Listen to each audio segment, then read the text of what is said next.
Hello guys, welcome to my channel score smartly. तो मैं आज आपको बता रही हूँ हाइजेनबर्ग का अनिश्चितता का सिद्धांत, जिसे हम अनसर्टेनिटी प्रिंसिपल ऑफ हाइजेनबर्ग कहते हैं। यूनिट फर्स्ट का ये टॉपिक है एटॉमिक स्ट्रक्चर से। तो चलिए आज हम स्टार्ट करते हैं हाइजेनबर्ग का अनिश्चितता का सिद्धांत। आप सबने बोर का मॉडल तो पढ़ा ही होगा। उन्होंने थ्योरी दी थी कि ये जो परमाणु होते हैं इसके बीच में न्यूक्लियस प्रेजेंट होता है और ये जो इलेक्ट्रॉन होते हैं उसके चारों ओर चक्कर लगाते हैं। लेकिन जब हाइजेनबर्ग ने रिसर्च किया तो उन्होंने अपना अनिश्चितता का सिद्धांत दिया। उन्होंने यह बताया कि ये जो इलेक्ट्रॉन होते हैं इनकी पोजीशन और मोमेंटम का निर्धारण करना असंभव है। तो इसलिए हम अनिश्चितता का सिद्धांत पढ़ेंगे।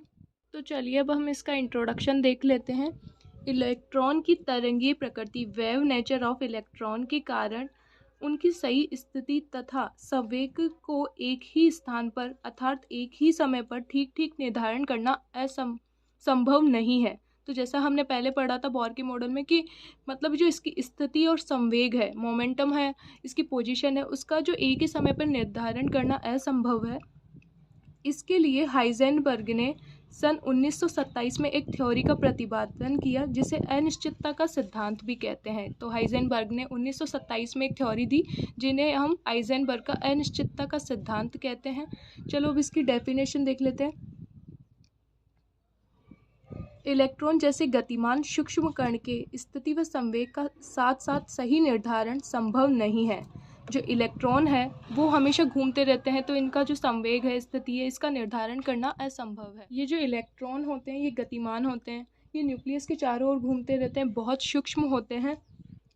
हम अपनी आंखों से इन्हें नहीं देख सकते। इन्हें देखने के लिए हमें माइक्रोस्कोप की ज़रूरत पड़ती है। तो आगे देखते हैं हम इसका गणितीय रूप। Delta x into delta P greater than equal h/4 पाई। तो यहाँ जो डेल्टा एक्स है वो स्थिति में अनिश्चितता है। जो हमारी पोजीशन है उसमें जो अनिश्चितता होती है वो है डेल्टा एक्स। या डेल्टा पी देखेंगे संवेग में अनिश्चितता, जो h है हमारा प्लांक स्थिरांक है। और जो यहाँ ग्रेटर देन इक्वल है इसका अर्थ है कि डेल्टा एक्स और डेल्टा पी का मान h/4 पाई से अधिक व बराबर हो सकता है लेकिन कम नहीं हो सकता। तो हम इसे इस तरीके से भी लिख सकते हैं, डेल्टा एक्स समानुपाती है 1/डेल्टा पी के। अब हम इसे डायग्राम से देखते हैं। ये जो डायग्राम है जिसमें प्रकाश के फोटोन द्वारा इलेक्ट्रॉन पथ में परिवर्तन है, मतलब जो लाइट है, लाइट का जो फोटोन होता है उसके थ्रू इलेक्ट्रॉन पथ में परिवर्तन कैसे आता है। अब ये इसका प्रारंभिक पथ है। जब इस पर फोटोन पड़ता है तो इसकी स्थिति में किस तरीके से परिवर्तन आ जाता है, मतलब ये जो नवीन पथ है किस तरीके से बना लेता है। थ्योरी से हम इसे समझते हैं। हाइजेनबर्ग ने अनिश्चितता के सिद्धांत को ठीक प्रकार से समझने के लिए कक्षा में घूमते हुए इलेक्ट्रॉन के संवेग तथा स्थिति की समीक्षा करनी चाहिए।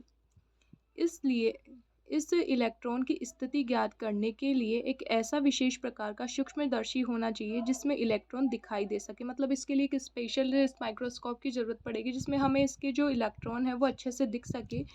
कोई भी कण तभी दिखाई देता है जब वह अपनी सतह से प्रकाश का परिवर्तन करता है। आगे पॉइंट देखते हैं। अतः इलेक्ट्रॉन पर जब ऐसी किरणों का फोटोन पड़कर परावर्तित होता है जिसमें बहुत ऊर्जा होती है तो वह उसकी टक्कर से इलेक्ट्रॉन का संवेग परिवर्तित हो जाता है और संवेग की अनिश्चितता बढ़ जाती है। मतलब कि निश्चित संवेग से घूमते हुए इलेक्ट्रॉन की स्थिति का सही स्थान असंभव है।